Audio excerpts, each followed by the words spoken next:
Ang ballroom ay kuminang sa ginto at salamin.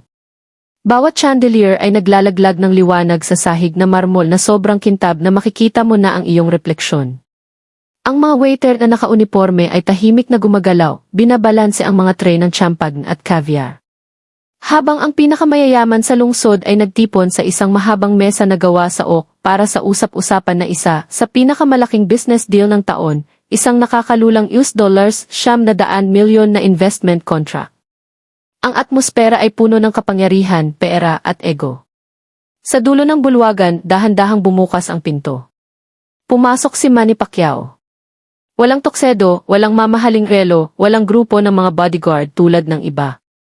Nakasuot lang siya ng simpleng puting polo, maayos na pantalon at lumang sapatos na balat. Ang kanyang presensya ay mapagkumbaba, ngunit nagbago ang pakiramdam sa silid sa sandaling humakbang siya papasok. Ang ilan ay nakilala siya agad. Ang boxing legend, ang world champion na lumaban para makaahon sa kahirapan. Ang iba naman, lalo na ang bilyonaryong pamilya na nakaupo sa kabisera ng mesa, ay nakakita lang ng isang lalaking tila hindi kabilang doon.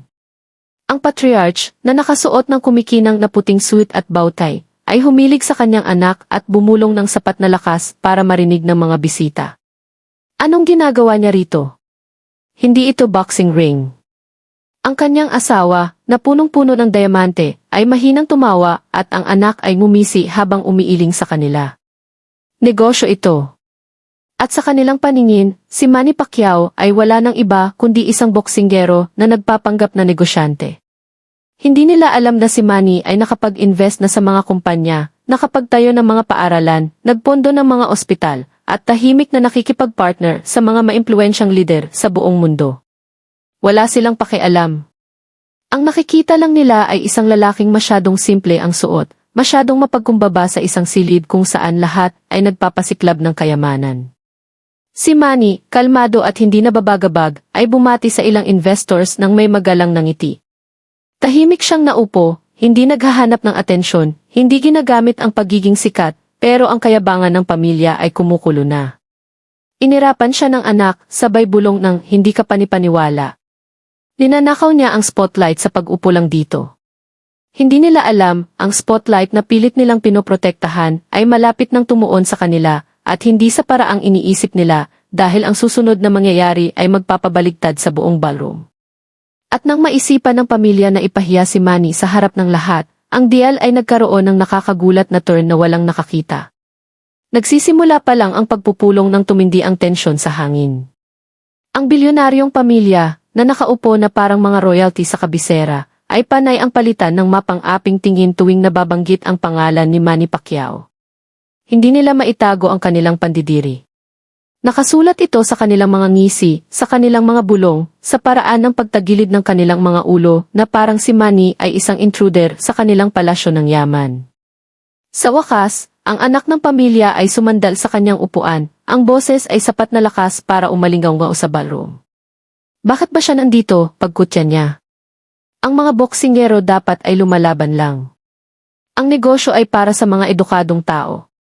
Ang mga salita ay lumutang sa makintab na mesa na parang lason, sapat na talim para hatiin ang silid.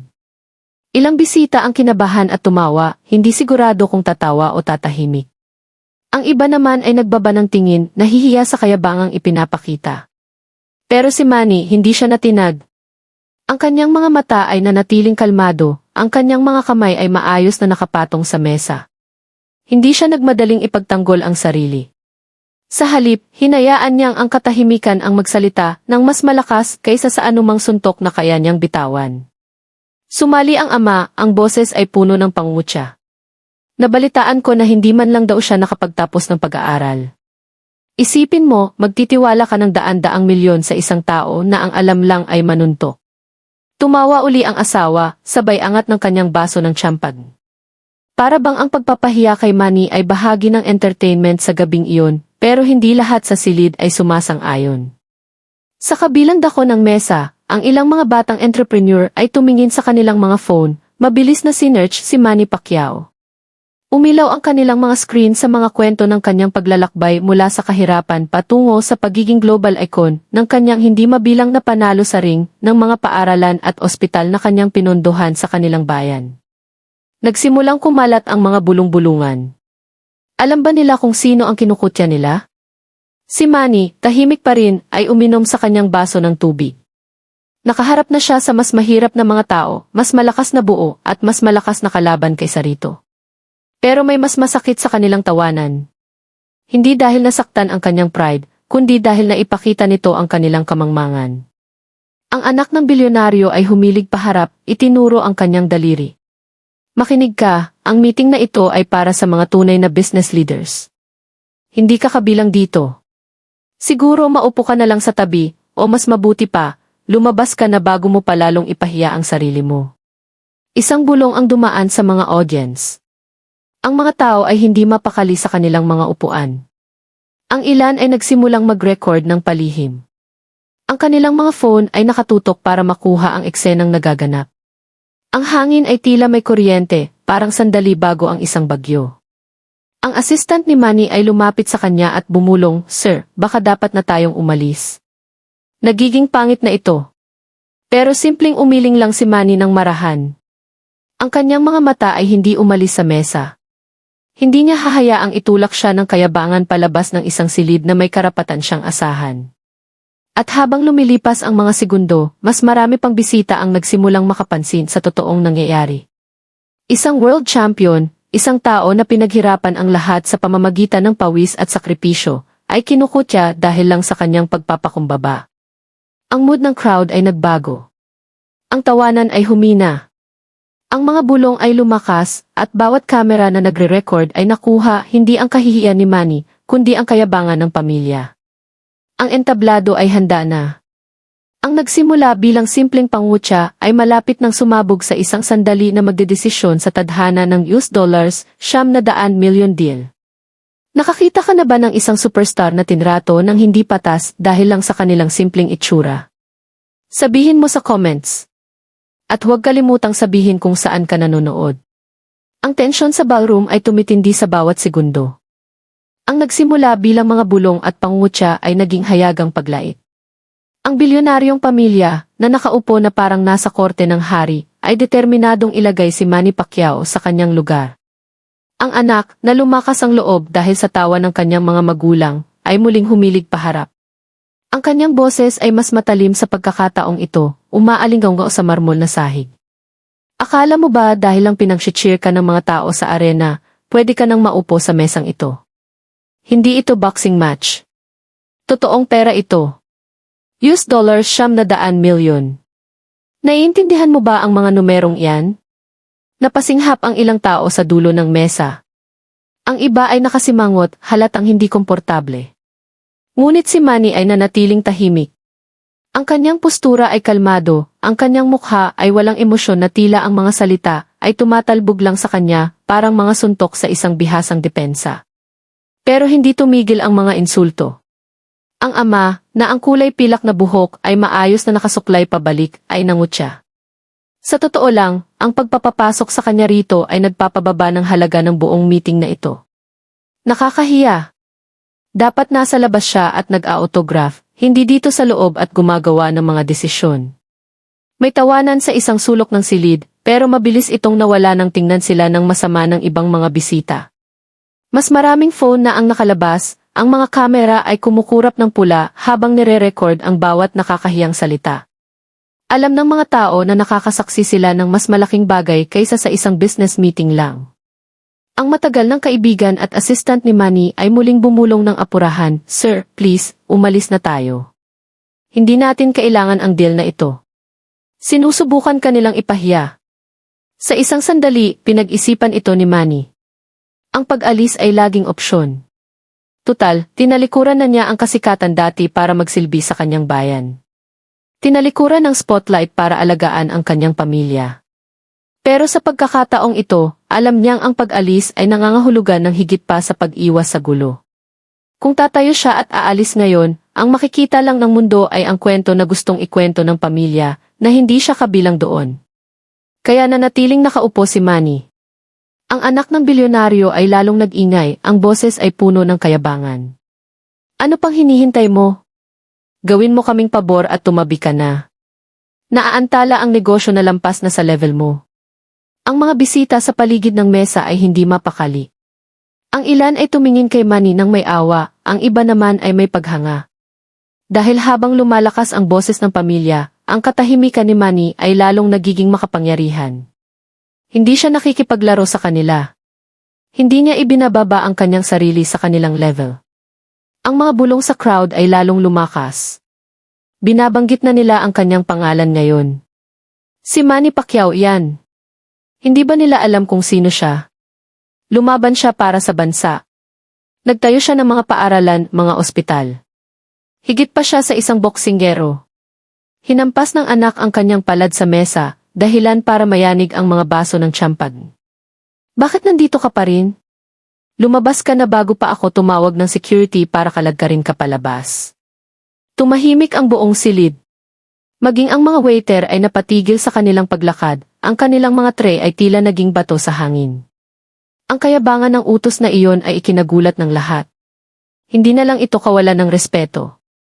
Isa na itong pagtatangkang ipahiya ang isang tao sa harap ng mga elite sa negosyo. Tiningnan ni Manny ang anak ng tahimik, saka tumingin sa paligid ng silid. Ang kanyang team na nasa likuran niya ay mukhang kinakabahan. Hinihimok siya ng kanilang mga mata, please wag na nating ituloy ito. Umalis na tayo. Pero binigyan lang sila ni Manny ng isang maliit at kalmadong iling ng kanyang ulo. Dahil sa loob-loob niya, may alam siya na hindi alam ng pamilya. Ang respeto ay hindi sinusukat sa kung gaano kakalakas mangutya ng kapwa. Sinusukat ito sa kung gaano mo katibay na kayang tiisin ang lahat ng hindi nawawala ang iyong dignidad. At habang sinusubukan ng pamilya na hubaran siya ng dangal, pinili ni Manny na lalong tumayo ng matuwid. Hindi sa pamamagitan ng kamao, hindi sa galit, kundi sa katahimikan na mas may kapangyarihan kaysa sa kanilang mga boses. Ang atmosfera sa ballroom ay muling nagbago. Ang nagsimula bilang panlalait ay nagiging suspense na ngayon. Nararamdaman ito ng crowd, ang sandali bago magbago ang kasaysayan. Lumapit sila, itinaas pa ang mga phone, handang makuha ang breaking point. Hindi alam ng bilyonaryong pamilya, ang kanilang kayabangan ay malapit nang gumuho sa harap ng taong akala nila ay kaya nilang ipahiya. At nang akala ng pamilya na sila na ang maihawak sa sitwasyon, ang buong crowd ay nagsimulang tumayo, isinisigaw ang pangalan na hindi na nila pwedeng baliwalain. Sa loob ng ilang segundo, ang ballroom ay nabalot ng katahimikan, na tila ang mga pader na marmol mismo ay nagpipigil ng hininga. Ang utos ng anak ng bilyonaryo ay umaalinggaw pa rin sa bulwagan. Lumabas ka na bago pa ako tumawag ng security para kalagkarin ka palabas. Ang kanyang kayabangan ay nakalutang sa hangin parang usok pagkatapos ng paputok. Pero biglang sa likuran ng silid, isang boses ang bumasag sa katahimikan. Si Manny Pacquiao yan. Lumingon ang lahat, itinaas pa ang mga phone. Isang bulong ang dumaan sa crowd na parang alon na humahampas sa pampang. Isa pang boses ang sumigaw, Manny. Manny. At pagkatapos ay isa pang mas malakas, Manny. Noong una ay hiwa-hiwalay ito. Pero sa loob ng ilang segundo, nagliyab ito. Ang buong ballroom, na dati ay puno ng mapang-aping tawa, ay nagsimulang gumaralga sa mga sigaw. Manny! Manny! Manny! Nainig ang mga pader sa lakas ng daan-daang boses. Ang mga bisita ay tumayo mula sa kanilang mga upuan, pumapalakpak, itinataas ang kanilang mga phone, nire-record ang bawat segundo. Ang mga ngisi ng bilyonaryong pamilya ay naglaho. Ang panga ng ama ay humigpit. Ang baso ng tsampag ng ina ay bahagyang nanginig sa kanyang kamay, at ang mukha ng anak ay namula sa kahihiyan. Sinubukan nilang maliitin siya sa harap ng mga elite, pero ngayon ang mismong crowd na gusto nilang pahangain ay bumabangon laban sa kanila. Hindi gumalaw si Manny. Hindi niya itinaas ang kanyang mga kamay, hindi yumuko, hindi sinubukang patahimikin ang crowd. Naupo lang siya roon, bahagyang nakayuko ang ulo, kalmado ang mga mata, na tila sinasabing, hindi ito ang aking tagumpay. Kanila ito. Ang mga taong nakakaalam kung ano ang tunay na respeto. Ang mga security guard na nakatayo malapit sa exit ay nag-alinlangan. Nabigyan na sila ng signal kanina, handang lumapit kay Manny kung lumala ang sitwasyon. Pero ngayon, habang ang buong ballroom ay sumisigaw ng kanyang pangalan, habang kumikislap ang mga kamera at nire-record ng mga phone ang bawat segundo, ang pagpapaalis kay Manny Pacquiao ay hindi lang imposible. Hindi ito maisip na gawin. Sinubukan ng anak na sumigaw sa gitna ng ingay. Tama na. Maupo ang lahat. Kalokohan ito. Pero pumiyok ang kanyang boses sa desperasyon. Habang pilit niyang kinokontrol ang sandali, lalo itong nawawala sa kanyang kamay. Ang mga sigaw ay lalong lumakas, tumitibay, nagkakaisa. Pinili na ng mga tao ang kanilang panig at hindi ito ang panig niya. Sa unang pagkakataon sa gabing iyon, hindi ang bilyonaryong pamilya ang may kontrol. Ang ama ay lumapit, maputla ang mukha. Itigil niyo ito. Gumawa kayo ng paraan. Pero ano ang magagawa niya? Ang kapangyarihang nakatayo sa kayabangan ay mabilis na gumuguho kapag pumasok na ang respeto sa silid. Sa wakas ay iniangat ni Manny ang kanyang paningin. Ang kanyang kalmadong mga mata ay tumingin sa crowd, saka bumalik sa pamilya. Hindi siya ngumisi, hindi nangutya, hindi man lang nagmukhang galit. Sa halip, nagbigay siya ng isang maliit na tango na tila kinikilala ang suporta, ngunit tumatangging gamitin ito bilang sandata. Ang pagpapakumbabang iyon ay lalong nagpaalab sa mga sigaw. Hindi isang boksinggero ang kinche-cheer ng mga tao. Kinche-cheer nila ang isang tao na suot ang dignidad bilang baluti. Isang grupo ng mga batang entrepreneur sa audience ang tumayo at pumalakpak ng mas malakas. Ang isa sa kanila ay sumigaw, ganito ang hitsura ng isang tunay na champion, sa ring at sa negosyo. Nagkaroon ng malakas na palakpakan na umalinggaw sa bulwagan. Maging ang mga bisitang tumawa ng pilit kanina ay hindi na mapakali na pagtatanto na baka makuha ng mga kamera ang kanilang mga mukha kasama ng mga nangungutya. Sumali na rin sila sa pagpalakpak, desperadong kumampi sa taong nirerespeto na ng lahat. Hinampas uli ng anak ang mesa, nanginginig ang boses. Kalokohan ito. Hindi siya kabilang dito. Pero wala nang nakinig. Ang kanyang mga salita ay natunaw sa dagundong ng crowd. Ang mismong entablado na akala niya ay sa kanya ay naging kay Manny na. Nang hindi ito hiningi ni Manny, sa kabila ng lahat, nanatili siyang panatag. Hindi niya itinaas ang kanyang boses. Hindi siya nanakit. Naupo lang siya sa gitna ng bagyo ng suporta, mapagkumbaba at matatag. Hinahayaang ilantad ng kayabangan ng pamilya ang sarili nito sa ilalim ng pinakamaliliwanag na ilaw. Dahan-dahang humina ang mga sigaw at naging palakpakan. Bumalik ang mga tao sa kanilang mga upuan, pero ang enerhiya ay nagbago na. Ang atmosfera ay hindi na pag-aari ng mga bilyonaryo sa kabisera ng mesa. Pag-aari na ito ng tahimik na lalaking sinubukan nilang ipahiya. Ang pamilya ay nagpalitan ng mga balisang tingin. Sa unang pagkakataon, ang pagdududa ay gumuhit sa kanilang maayos na mga mukha. Napagtanto nila na nawawala na sa kanila ang kontrol sa kwento. Ang dapat sana ay pagpapakita ng kanilang dominasyon ay naging entablado para sa tahimik na lakas ni Manny. At parang isang huling suntok, isa sa mga matatandang investor ang lumapit sa pamilya at nagsabi ng sapat na lakas para marinig ng iba, gusto niyo siyang paalisin. Ngayon mukhang kayo ang mga hindi kabilang dito. Ang silid ay napuno ng kabado pero mapang-uyam na tawanan. Sa pagkakataong ito, hindi kay Manny kundi sa pamilya. Ang sitwasyon ay nabaligtad. Ang kapangyarihan ay lumipat at alam ito ng pamilya. At nang tuluyan ng tumahimik ang ingay, nagpasya si Manny na panahon na para magsalita. At ang kanyang mga salita ay magpapatahimik sa buong arena. Ang ballroom ay nagbago na. Kung saan dati ay puno ng mapang-aping tawanan at panlalait, ngayon ay pumipintig ito sa palakpakan at respeto. Ang bilyonaryong pamilya, namumula ang mukha at naguguluhan, ay hindi mapakali sa kabisera ng mesa. Ang mga sigaw ng Team Manny. Manny ay tumigil na, pero ang enerhiya ay nananatili, makapal sa hangin parang bagyo na hindi pa humuhupa. Wala pang sinasabi si Manny sa buong oras na ito.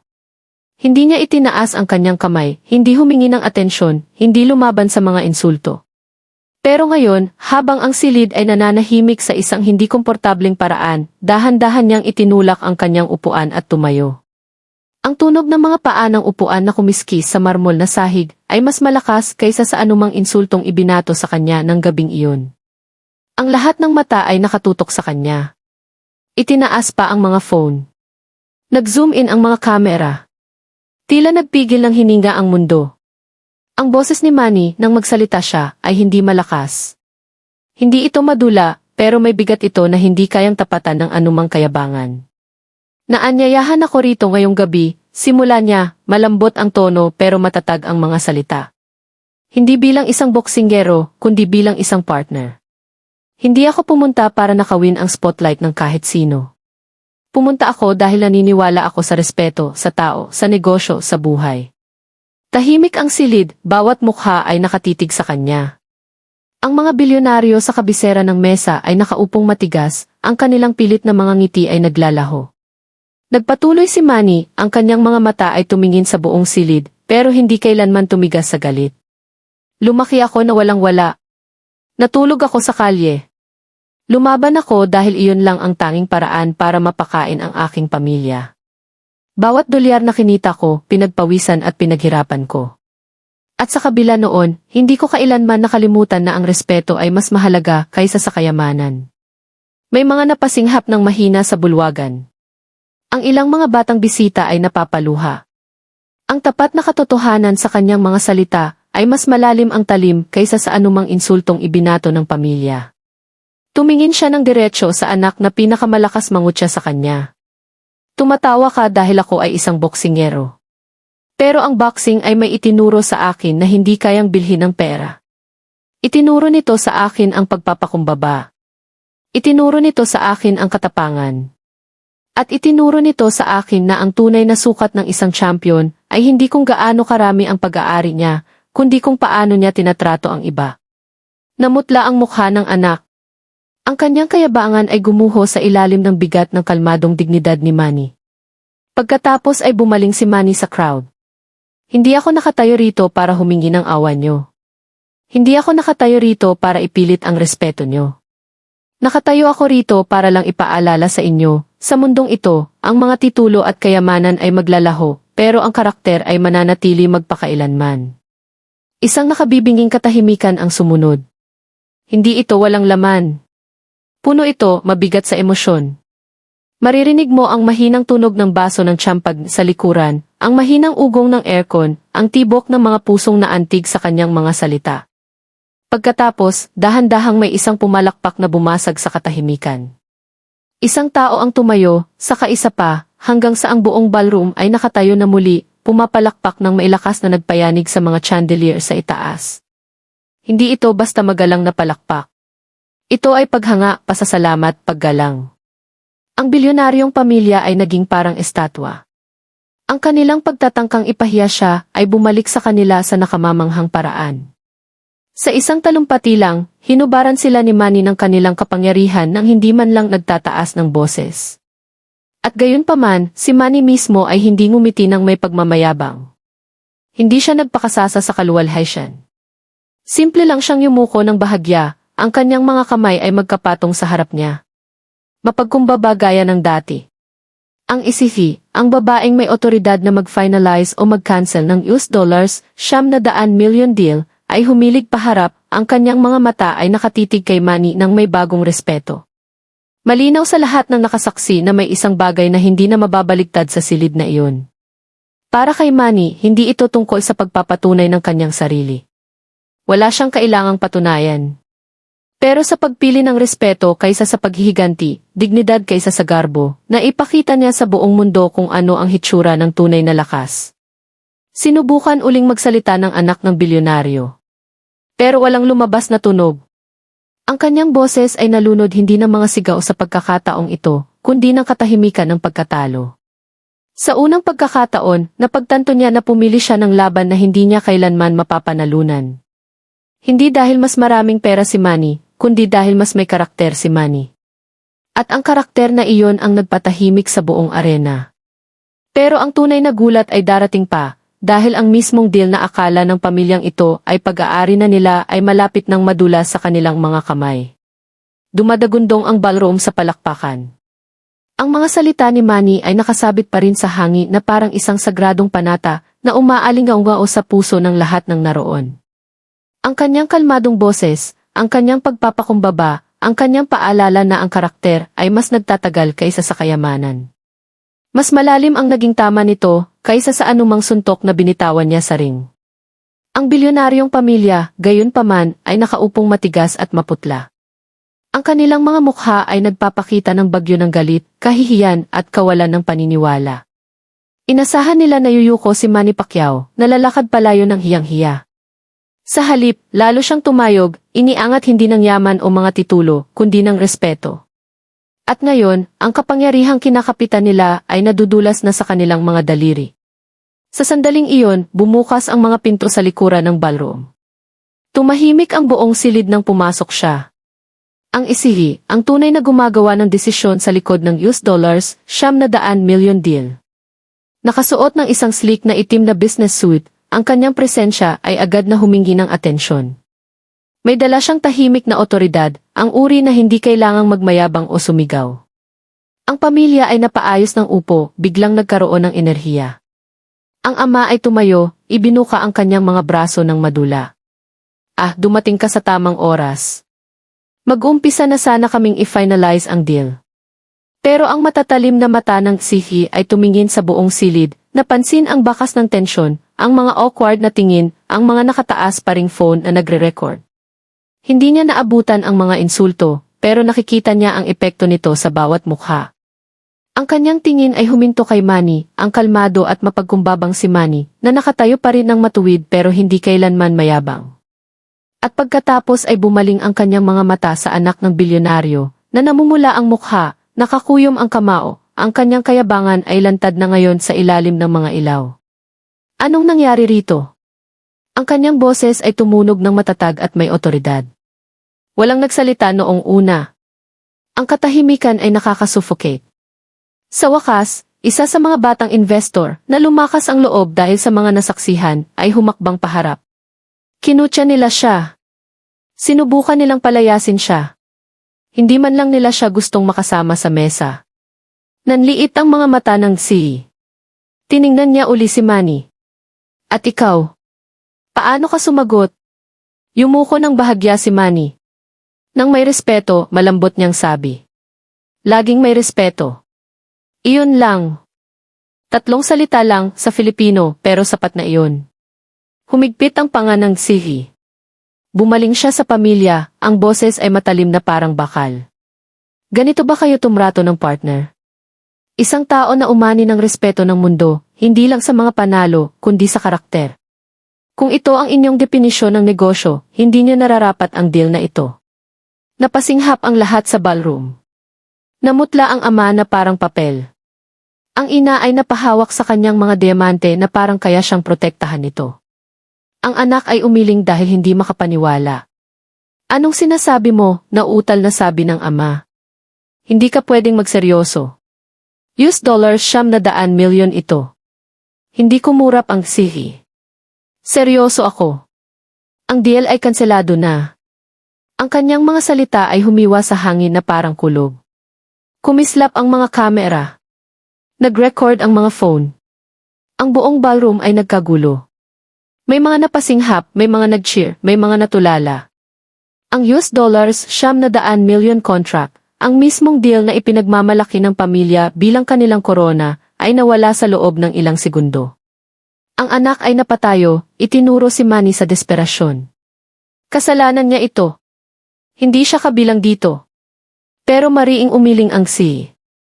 Hindi, kasalanan mo ito. Nabigo ka sa unang panuntunan ng anumang partnership, respeto. Kung wala iyon, walang halaga ang kahit anong dami ng pera. Muling dumagundong ang palakpakan ng crowd. Ang mga investor, mga staff, maging ang mga waiter ay sumali. Hindi na lang ito tungkol kay Manny. Tungkol na ito sa tagumpay ng dignidad laban sa kayabangan. Si Manny, gayunpaman, ay hindi nagmayabang. Hindi siya ngumisi. Hindi niya itinaas ang kanyang mga kamay bilang tanda ng panalo. Simple lang niyang inilagay ang kamay sa kanyang puso at tumango sa si. Salamat, mahinhin niyang sabi. Hindi dahil sa pagkansela ng deal, kundi sa pagpapakita na ang respeto ay mas mahalaga kaysa sa kayamanan. Ngumiti ng bahagya ang sihi, matatag ang kanyang desisyon. Ang mga tunay na champion ay hindi kailangang magpatunay ng kanilang sarili. Sila ay sapat na. Ang bilyonaryong pamilya ay naupong tulala, ang kanilang imperyo ng kayabangan ay gumuho sa harap ng lahat. Nakuha ng mga kamera ang kanilang kahihiyan habang ang dignidad ni Manny ay lalong nagniningning kaysa sa anumang chandelier sa bulwagan. At sa sandaling iyon, naging malinaw na hindi kailangan ni Manny Pacquiao ng $900 million para manalo. Nanalo na siya ng isang bagay na mas malaki, ang respeto ng mundo. Patay na ang deal. Ang bilyonaryong pamilya ay naupong tulala. Ang kanilang perpektong imahe ay nagkapira-piraso sa harap ng lahat. Ang dapat sana ay kanilang pinakadakilang sandali ay naging kanilang pinakamalaking kahihiyan. At gayon pa man si Manny Pacquiao, ang taong kinutya nila, minaliit at sinubukang palayasin, ay nakatayo ng tahimik, kalmado gaya ng dati, hindi tagumpay ang nakasulat sa kanyang mukha, kundi dignidad. Habang nagsisimulang lisanin ang ballroom, napuno ang hangin ng mga bulong. Nakipagkamay ang mga investor kay Manny, ang ilan ay yumuko pa ng bahagya bilang respeto. Ang mga staff ay ngumingiti sa kanya. Ang mga waiter ay nagbibigay ng maliliit na tango ng paghanga, at ang mga batang entrepreneur ay nagmamadaling makipagpicture. Maging ang mga tumawa ng pilit kanina ay gusto na ngayong makita sa kanyang tabi. Ang sitwasyon ay tuluyan ng nabaligtad, pero ang totoong pagsabog ay nangyari pagkaraan ng ilang oras. Sa oras na lumabas si Manny ng hotel, ang social media ay nagliliyab na. Ang mga clip ng insidente, ang mga insulto, ang mga sigaw ng kay Manny. Manny, ang dramatikong pagkansela ng sihi ay nasa lahat ng dako. Ang mga headlines ay kumalat sa mga balita sa loob ng ilang minuto. Manny Pacquiao, kinutya ng bilyonaryong pamilya. $900 million deal, kinansela sa loob ng ilang segundo. Respeto bago ang kayamanan. Ginawa ni Manny na karangalan ang kahihiyan. Panig ang isihi kay Manny, kinansela ang record-breaking deal. Ang mga hashtag ay naging trending sa buong mundo. #respect for Manny, #true champion, #dignity wins. Milyon-milyon ang nanood ng mga video. Ang mga fans sa Pilipinas ay naiyak sa dangal, tinatawag si Manny hindi lang bilang kanilang champion sa ring, kundi bilang kanilang champion sa buhay. Sa Amerika, Europe at iba pa, pinuri ng mga tao ang kanyang pagpapakumbaba, ang kanyang pagiging kalmado sa harap ng hayagang kahihiyan.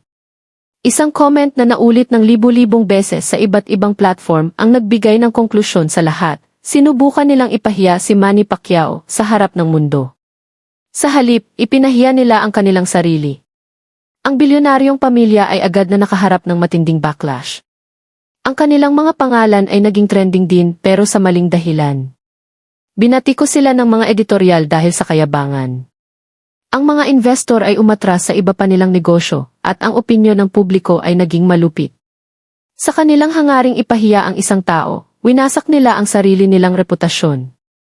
Samantala, umuwi si Manny gaya ng dati, tahimik, mapagkumbaba, nang walang pagmamayabang. Hindi siya nag-post ng mga galit na salita. Hindi siya nagmayabang. Hindi man lang niya binanggit ang pamilya. Sa halip, nag-post siya ng isang simpleng mensahe sa kanyang social media, ang respeto ay mas dakila kaysa sa kayamanan. Salamat sa mga naniniwala sa dignidad higit sa lahat. Ang post na iyon pa lang ay umani na ng milyon-milyong likes, shares, at tapat na comments. Ang mga celebrity, atleta, politiko, at ordinaryong fans ay nakiisa, pinupuri si Manny hindi dahil sa kanyang mga titulo, kundi dahil sa kanyang karakter. Maging ang CC ay naglabas ng pahayag kinabukasan. Si Manny Pacquiao ay patunay na ang mga tunay na champion ay hindi kailanman kailangang magpilit ng respeto. Inaanihan nila ito. Kagabi, pinili ko ang karakter kaysa sa kontrata. At gagawin ko muli ang parehong desisyon. Ito ay naging higit pa sa isang viral moment. Naging isa itong kilusan, isang paalala sa milyon-milyon na ang kayamanan na walang respeto ay walang kwenta at ang dignidad ang pinakamalaking lakas sa lahat. Ang bilyonaryong pamilya. Naglaho sila sa mga headlines matapos madungisan ang kanilang imperyo. Pero ang kwento ni Manny ay lalong nagningning. At habang ang video ng gabing iyon ay patuloy na kumakalat, nagbibigay inspirasyon sa milyon-milyon sa buong mundo, naging malinaw ang isang katotohanan. Walang nawala kay Manny Pacquiao. Nakuha niya ang lahat. Ang respeto ng mundo, ang paghanga ng mga hindi kakilala, at ang legacy ng isang tao na nagpatunay na kung minsan, ang pinakamalalaking panalo ay hindi nangyayari sa loob ng ring.